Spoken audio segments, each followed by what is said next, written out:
Today we put the spotlight on global agriculture trade then. European Union has signaled that it will tighten rules for import of agriculture and food imports. Remember, India EU food and agri trade is currently at about 5 billion US dollars, which is 10% of India's agri exports. EU's Commissioner for Agriculture and Food has also hinted at significant changes in the EU's stance on trade.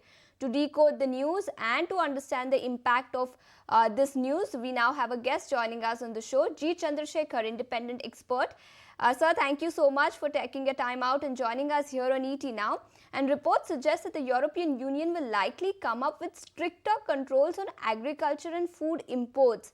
Where do India's agri and food imports relation with US stand currently, and what does this really mean for Indian exporters? EU as a set of 30 nations, I think they are moving in a direction to promote food security and sustainability. This is where those countries like India, which have been trading with Europe in terms of, say, agriculture commodity supplies or food product supplies, will have to start thinking about how can we be compliant with the expected changes in European Union's food and agriculture commodity import regulations.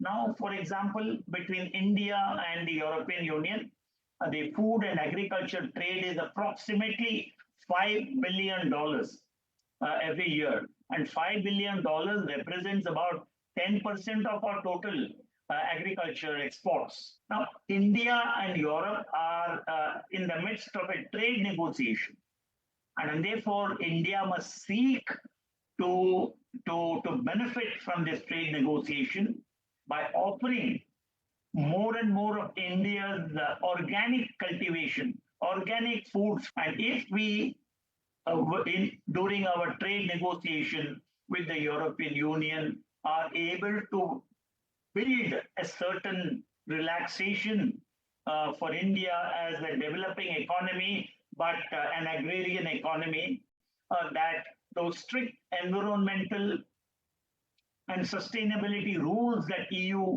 is thinking about should be somewhat relaxed for India. I think we should probably get away with some kind of a concession. It is doable. We need to play our cards well.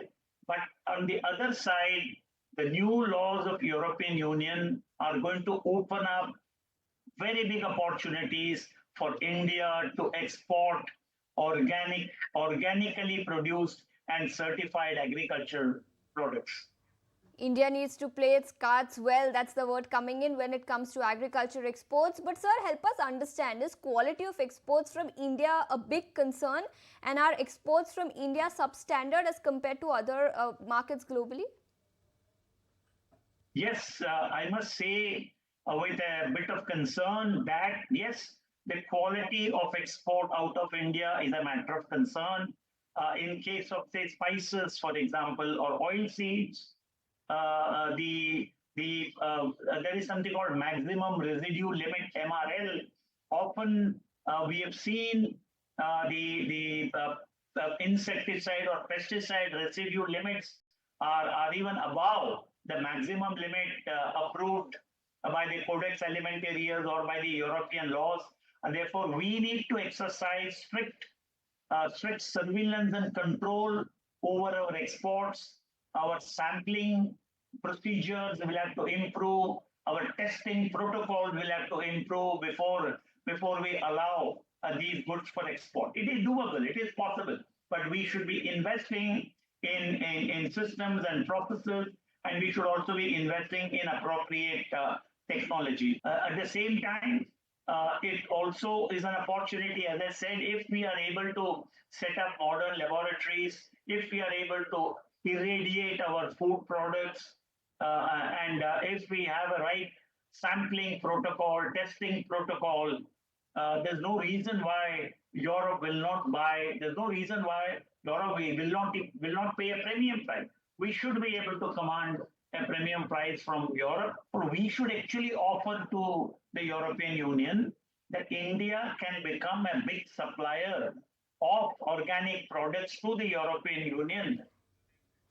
And meanwhile, European Commission data also reveals that the rate of India's reply on rapid alert notification is about 23%, while Brazil's is at 100%. What does rapid alert notification mean, and why is it so high for India? So the rapid alert notices are issued when in any of the EU countries find imported consignment not meeting the quality requirements. There's something called minimum quality standard. As I said, residue limits, pesticide residue limit. There's something called MRL, maximum residue limit. If it exceeds, then there will be a rapid alert. Aflatoxin in peanut, as an example. If it exceeds the maximum limit, there'll be a rapid alert. So these rapid alerts are important because that also tells us as exporting country, tells us in India that there is a scope to improve our quality standards. There's a scope to produce better products, improve our quality standards of our export products to Europe, and then we will be able to get into a position of demanding a premium price for our products. It's a process which will take time, but I'm sure if we do our job well, we will reach a position probably in the next, say, 4 or 5 years where we will be captive suppliers, will be important suppliers of agriculture commodities to Europe, and we should be able to command a premium price. But we need to generate that confidence in the minds of EU nations, EU importers, and EU consumers. I think that's very important. It's not going to be easy, but it's still doable, and we must make very, very sincere attempts. Mr. Chandrashekhar, thank you so much for helping us understand what the implications could be for Indian exporters. Thanks so much for taking your time out and joining us.